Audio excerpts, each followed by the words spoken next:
Welcome to The Stone Wolves, a Galactic Football League novella. Written by Scott Sigler and J.C. Hutchins. Performed by Scott Sigler. The Stone Wolves is also available as a Kindle ebook from Amazon.com or as a full-length audiobook from Audible.com. To find links for those items, go to scottsigler.com/thestonewolves, one word. Hello, junkies! Top of the morning to you. Happy St. Patrick's Day. That's right, I'm a wee bit Irish, one of many cultures mixed into the genetic melting pot that is the Sigler family. A little bit of German, a little bit of Welsh, a little bit of Irish, a little bit of Sklorno. We're a real mixed bunch. I'm recording this one early as a real girl herself and I are taking a short jaunt to hang with pals for St. Paddy's Day. As far as I know, by the time this episode posts, the nukes will have already flown and we'll all be right and proper fooked, but I hope not. I have finished GFL Book 7's second draft and I have started work on the Crypt, Book 1, finally. So far, it's looking very cool, although I'm not yet to the writing of the fiction part of the process. This week is all organizing the massive amount of material and research I already have in place. Hopefully, the writing will begin soon. I will tell you right now, this one is going to be a banger. That is it for my jibber jab. Let me get you caught up on the story, then we're all going to go dye things green.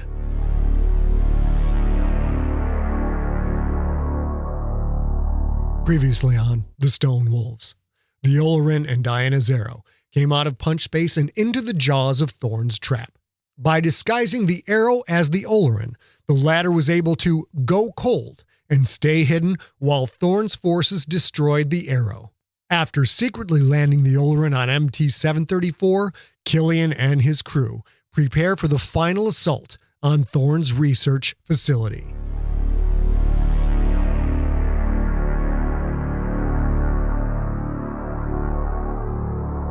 Chapter 22. Antidote. The sleight of hand had worked. Redwire was guiding the Olorun toward the surface of MT-734, which gave Killian the time to do what he had to do. He pulled the wooden crate out from beneath his bunk. A promise to stop taking lives, or at the very least, to not seek out lives to take. Had he been a pacifist? Not exactly. No one in the smuggling game could avoid violence altogether. But for the last 40 years, he'd done whatever was necessary to make a living by a means other than murder. At Rurgurk, he'd failed. The monster had come out. The monster had eaten. And now it was time for the monster to feast. Kelly knew damn well that there was no peaceful option with Thorne, that he could not slip into a Vermata base the way he'd slipped into the borehole. There was only one way to get this done, and that way was to wade through a river of blood. And wasn't this why Killian had joined the guild in the first place? Why he'd let Fanaka recruit him? To stop evil? To stop the slaughter of innocent sentience? Yes, it was. He knelt, absently moving aside a Miller Lager bottle he'd emptied during one bender or another. He deactivated the crate's lock using 3 different biometric scans. He opened it. Inside, a relic of the past. The Orphaner. The stubby hatchet blade made from Citadel steel. 5 preloaded revolver cylinders in a neat row above it, each cylinder holding 5 700 caliber cartridges. Enough ammo and firepower to start and end a war. He was already wearing his void cloak. Now he would carry the weapon that went with it, that made him an icon, a Purist Nation shadow agent, a Zoroastrian guild destroyer of life. Killian knew he should have gotten rid of both things decades ago. He hadn't. He'd been through too much with both. He'd deluded himself into believing that holding on to such artifacts would be a constant reminder of his sins, but that was a weak lie, thin at best. He'd kept them because somewhere deep inside, he'd known. He'd known that the ghosts of his past would rise from the dead. He'd known that the killer would kill again.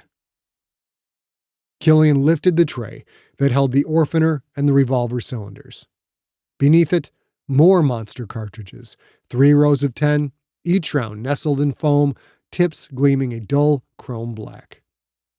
Neatly folded up beneath them, his thigh holster, custom crafted to carry the big, heavy revolver. And, sitting there, below the holster, the deadliest piece of kit he possessed. It wasn't on the foam, not nestled into a perfect slot like the bullets, the cylinders, the holster, and the orphaner itself, because this last bit of evil was an afterthought. He barely remembered putting it in there. Had that been 10 years ago? 15? He wasn't sure, and it didn't matter. The bit of evil? A small med injector with a vial of pale orange fluid already loaded. For whatever chemical reason, the fluid had no expiration date. It would be as effective as the day he'd acquired it. Umifene, a substance that nullified all effects of Nasdor. Killian reached out a trembling hand, lifted the injector. He held it up toward his cabin ceiling light. He couldn't help but see his own withered fingers, couldn't help but wonder exactly when he'd gotten so damn old. Injecting the Umifene meant it was over, all over. He was letting the monster out of its cage. No collar, no chains, no dark space he could lock it away in. The PUV James Keeling had changed him, forever and ever. The Nasdor held some of those changes at bay. The Nasdor had let him be human again, at least most of the time. He wasn't up for this mission. He was too slow, too weak, too dull. If he wanted to keep his crew alive, if he wanted to find this bomb and destroy it, if he wanted to protect his only living son, then he had to bring in the creature that was up for the job. He had to bring out the beast. He had to bring out the killer. No, he would not do that. He didn't have to abandon the decades of work he'd spent trying to become a better sentient. It would come to violence, no doubt, and he would do what needed to be done, but he could do that without unleashing the murder machine he'd once been. But what if he couldn't? He slipped the injector into an inner pocket of his void cloak, then stood and started buckling on the holster. Aya had fired guns before, the lethal kind, many times. The Fafnir Project had exploited her mind, but they had not ignored her body. They'd trained her how to use firearms, how to fight with a knife, even how to kill with her bare hands. Not that she'd been good at those lessons, but they'd taught her. She looked at the weapon in her hands. A Pythagoras Y-57. An assault weapon used by Tower Marines for both planetary and interstellar personal combat. Squat and compact, just under 4 kilograms, fully loaded, mind you, and with caseless ammo, it was ideal for the close confines of narrow ship corridors and, coincidentally, for extremely small-framed humans. "That's a good weapon," Goldman said. "You ever fire one before?" Aya shook her head. "No, but I'm familiar enough. I'll be fine." "I'm sure you will. Remember, the magazines are 90 rounds each. 3 rate-of-fire selectors, single, 3-shot burst, and full auto. Keep it on 3-shot, but if you have to use it, you keep pulling that trigger until what you're pointing at stops moving. Understand?" She looked up from the boxy weapon, stared at the face of the man who had led them here. A kind face, but with cold eyes. Most people knew Yitzhak Goldman from his numerous endorsements for everything from carbonated beverages to palm-up implants. The ad-friendly version of him was the lovable older brother type, the kind of sentient that everyone liked, that everyone respected, but never really saw as a challenge. That face, like so much about this man, was a lie. Whatever his name, Yitzhak Goldman, Redwire, whatever he'd been called when he was born, this man was deadly business. I got it, Aya said. Thanks. Goldman nodded once, then focused on his own gear. He, too, would carry a Y-57. Skipper had stashed a crate of the weapons in Beans' shop, somewhere beneath the piles of old cables, spare parts, and broken refrigerators. It was one thing to always aspire to do less harm, but the Olorun was in the smuggling business, and that business was dangerous. Aya didn't want to hurt anyone. She certainly didn't want to kill anyone. To everything, there is a time. She'd used the non-lethal tough luck gun ever since she'd come aboard the Olorun. She'd used it on that kid on Wilson 4. He was just a small-time crook trying to make a buck. She'd carried it into the borehole, knowing that the staffers there were mostly workaday types collecting a paycheck. But this was different. The Vermata, a group of terrorists that other terrorists thought were beyond dangerous. The Vermata killed sentients without a thought, killed thousands at a time. And here, on MT-734, they were possibly preparing to kill millions, maybe billions. The sentients who worked at this facility had been there for years, had chosen to be part of the Vermata. Did they deserve to die? Aya didn't know. This wasn't the time for that question. It would only get in the way of doing what had to be done. Goldman had put the Olorun down without incident. The problem with creating a disguised terrorist base was that said terrorists couldn't deploy the usual array of sensors. The Vermata base wasn't the borehole. It didn't have a tenth of the borehole's sensor array. Once the Olorun approached the surface and was running in full stealth mode, there was almost no way the Vermata facility's tech could have detected the ship. The Vermata base was not quite 2 kilometers away. There was a chance, a good chance, that Aya and the others would be able to reach it before the bad guys even knew they were there. Once they reached it, she had no idea what would happen. Aya Omiata planned ops. She wasn't wired to be an actual operator. She set the Y-57 down, checked on what would be her primary weapon in this fight. Peaches. Aya would control it, not Zan, not Beans.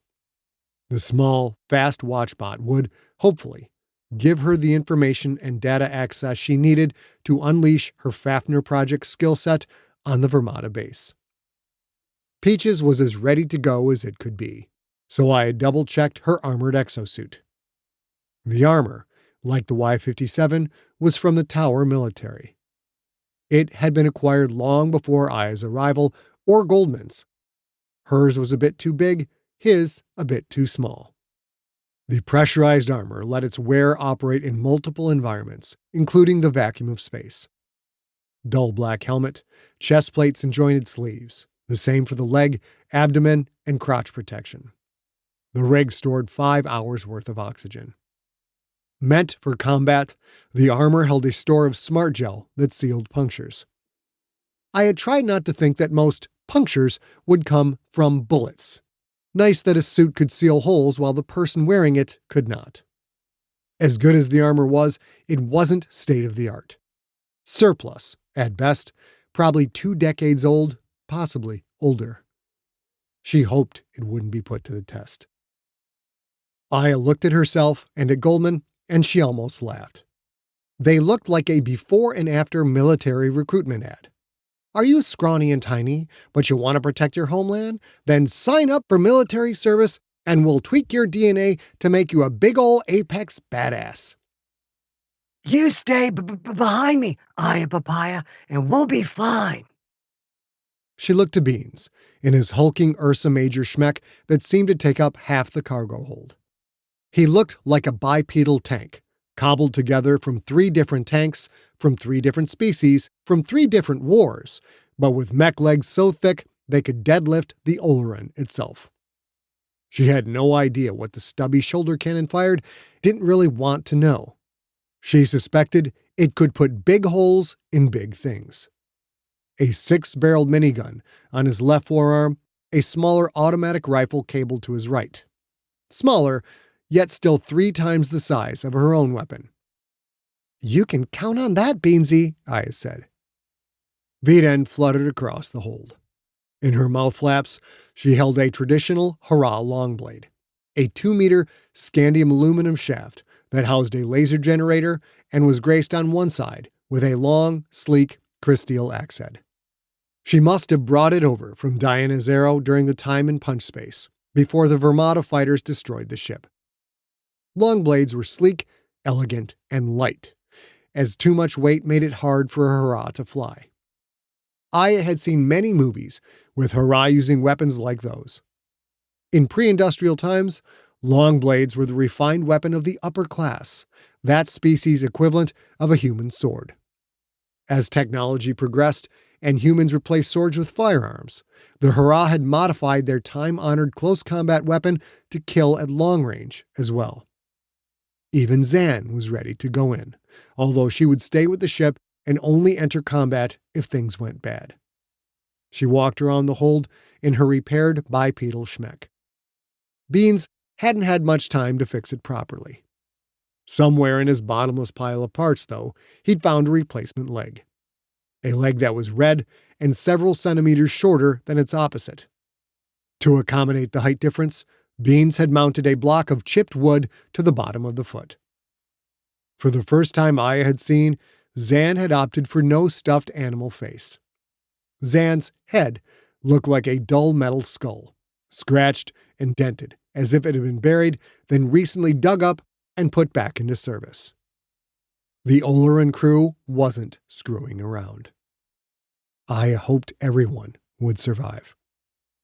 The skipper walked into the hold. He wore a tower-made exosuit like Aya and Redwire wore, except his fit, with his void cloak over the top. The cloak's bottom edge dragged across the deck. If the man ever stopped hunching and stood up straight, that wouldn't happen.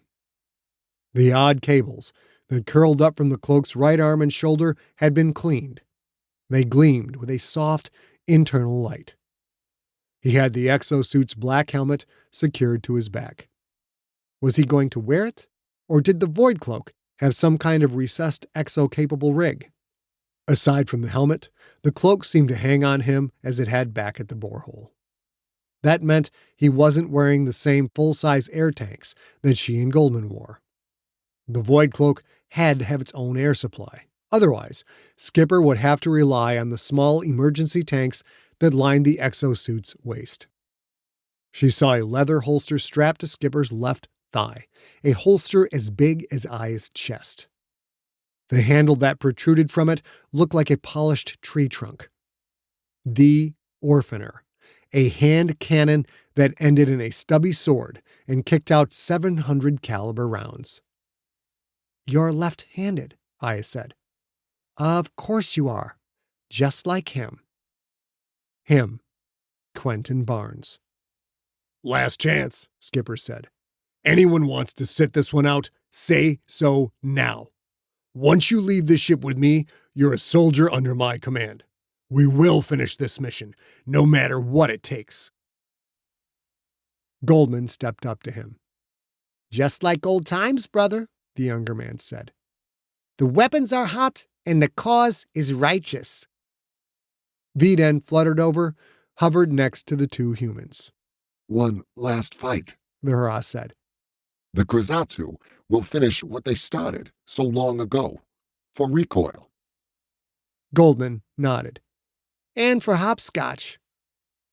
The smallest sneer, here then gone, twisted Skipper's lip. "And for my wife," he said, "and my children. For the Stone Wolves, and for everything that Thorne and the Vermata have destroyed." Skipper looked to the hulking multi-tank. "Beans, you ready?" Where His Milkiness fights, I fight. Where Skipper fights, I fight.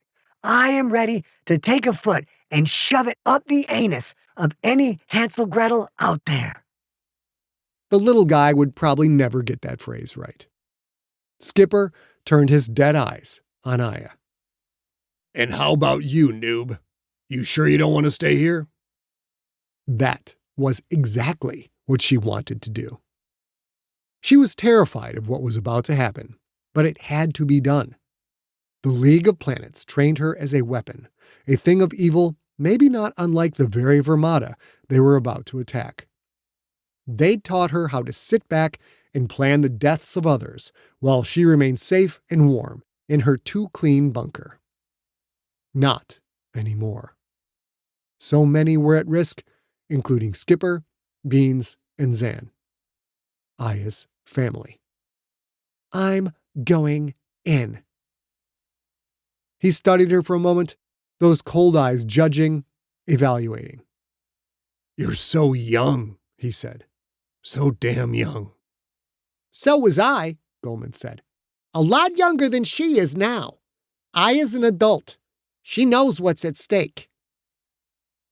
Skipper's stare held Aya for a moment more, then he blinked a few times, looked around at everyone. Zan, he said, if none of us make it back, then I die here as well, the Schmeck said, sharply cutting Skipper off. I will attack. I will not look to my own safety while the fate of the galaxy is at stake. Nor do I have any wish to continue on alone. The XO sounded as cold and brusque as she always did, but there was also a softness in her words, and vulnerability as well. The Olorun's crew was her family, a family she did not care to live without. I understand, Skipper said. Crew, lock and load. He pulled the void cloak hood over his head. He pressed something in the collar. A clear mask folded out from the hood covered his face. Aya wondered what other secrets the void cloak held in its folds. Aya put on her exosuit helmet, locked it in place. She tapped the small keypad built into her forearm plating, heard the hiss of air cycling. After a few seconds, 3 soft beeps signified that her suit was airtight. Make no mistake, Skipper said. I am in charge. Do what I say when I say. And if there is any gray area, your lives matter, theirs do not. Make your decisions quickly and aim true. Aya took a deep breath, tasting the slight metallic tang of the processed air. She checked that the connection to Peaches was live in her HUD. It was. Then she hefted her assault rifle. It was time to go. Killian Carbonaro felt his void cloak's weight, the heavy garment hanging from him like the warm embrace of an old friend. The soft soles of his combat boots pressed down on the rough granite ground. No atmosphere to dull the stars here. The canopy overhead was a dark sphere with 1,000 diamond-bright holes punched into it. His team moved in silence. Beans had even found a way to dull the thud of his Ursa Major suit's huge feet. With no atmosphere to carry sound, his servos were as noiseless as if he hadn't been moving at all. Aya scanned ahead for any sensors that could detect their approach. The few she found, she hacked, making the team effectively invisible. If Killian closed his eyes and took a few steps, he might fool himself into thinking he was hoofing it across a rocky area of Earth. But when he opened his eyes, no amount of self-delusion could make him think he was anywhere but on the vast, barren, granite hills of MT-734. He'd lived on Earth for a couple of years. It wasn't hard to see some of the similarities between that planet and this one. They both had cores, primarily made of molten nickel and iron. Their gravity was almost identical, although Earth was slightly larger in diameter, and the crusts of both were predominantly granite-type variants. From there, though, things got different in a hurry. Earth had a wonderful atmosphere that had given rise to the evolution of humanity, although those same humans had done everything possible to mess up that atmosphere. MT-734 had no atmosphere at all. Earth had soil. Earth had rain. Despite humanity's seemingly endless spread across the surface, there were still large swaths of land where the native flora flourished. MT-734 had no water, no soil, No plants of any kind. Earth was mostly warm, mostly wet, and was awash in nearly constant winds of varying intensities. MT-734 was cold, bone dry, and as still as a petrified corpse. "Tighten up," he said. "Don't fall behind. Aya, is our signal chain still good?" As his team marched across the sterile, broken surface, Killian looked over his shoulder. He was at the head of the pack. Redwire came next, looking like something out of an action-adventure movie, with Aya a step behind. Their flat black armor made them look like half-shadows cast by hovering ghosts. Beans, in his hulking battle-schmeck suit, brought up the rear. Viden rode somewhere on his metal back. Without any significant atmosphere, the Hurrah couldn't fly. She could crawl well enough, using her wingtips and tail to waddle along like an extinct Earth creature called a mudskipper, but that movement was inefficient and a huge energy drain for her. Until the team got inside the facility, she would ride on someone else. The Hurrah carried her long blade and wore an odd, oblong mask across her wide mouth. The mask let her breathe. Unlike the rest of the crew, she didn't need an exosuit to protect her skin. For as delicate as they were, Hurrah were amazing survivors. "We're in the groove tube, Skip," Aya said, her quiet voice in his comm bud. "Peaches has reached the facility, is sending back the sights. Tight routing in place, we have zero signal leakage. As soon as I map the facility's frequency web, I can make us invisible to anybody there. Working on it now." Killian faced forward again, keeping his eyes on the cracked, uneven ground. Groove tube. Any Benny. Maybe someday she'd talk like a normal person. But if she did, maybe he'd miss her being, well, being her. Killian and the others were on a 2-click hump to what might be the Vermada's most important asset. And yet, thanks to that slang-slinging girl, the evil bastards would have no idea what was coming. That's how good Aya Omiata was. She was no random waif picked up from the street. She was brilliant and had been trained by the best.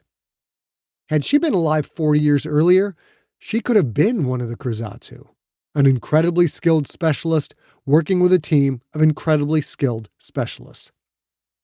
Killian wondered, and not for the first time, if Fanaka had been working multiple angles. Had Fanaka turned on her old mates? Yes. Had she been willing to murder Killian and take Redwire to Thorne? Yes. Had Fanaka needed Aya Omiata to pull off that plan? The answer to the last question was a firm maybe. Fanaka had been resourceful, like no other sentient Killian had ever worked with. She would have known that she might not survive her betrayal-filled effort. She would have known that even if she died in the process, Killian might go on his merry way, with a comms genius trained in high-level military ops in tow. Maybe Fanaka had really brought Aya in as kind of a contingency plan. If Killian and Aya survived and Fanaka did not, would Killian finally go after Thorne? If that had been Fanaka's plan, Killian wouldn't have been the least bit surprised. Because here they were. "I have visual," Aya said. "Patching it through." The HUD in Killian's void cloak mask lit up with images of the facility. A 2-story industrial building surrounded by nothing but expanses of broken granite. "Excellent," Redwire said. "Our spy sketches were pretty much spot on. Hopefully the rest of the intel is just as accurate." Killian dared to hope that was the case. A staff of 50 eggheads, with only 5 trained guards, versus 3/5 of one of history's deadliest and most effective commando teams, plus a walking tank? He liked those odds. He liked them a lot. 1 click to go. They'd be there in minutes. His combud crackled with a sizzle of static. "It's Zan," Aya said. "She's got an alert. I'm putting her through." Zan was breaking signal silence? Killian felt a sinking feeling. Had he been stupid enough to believe this might go as planned? Incoming, Zan said. 2 ships en route, headed directly toward the facility. Landing ETA is 5 minutes. From what I can gather, they look like small EFTs, the kind that would have been attached to the Skinless when it was lost. EFTs. Expeditionary Fast Transport Ships. Small vessels designed to carry a light cargo load. Cargo and/or troops. Yes, Killian had been stupid enough to believe. "Pick up the pace," he said. "And, Aya, make sure we stay off their radar. Our lives depend on it."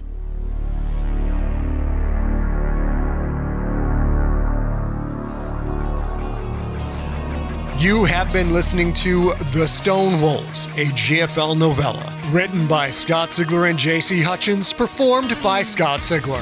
Follow Scott on Twitter and at Instagram, where he is at Scott Sigler, and on Facebook at facebook.com/Scott Sigler. The Stone Wolves was directed by A. Sigler. Engineered by Steve Rickyberg. Copyright 2021 Empty Set Entertainment. Theme music is the song Battle Cry by the band Super Weapon.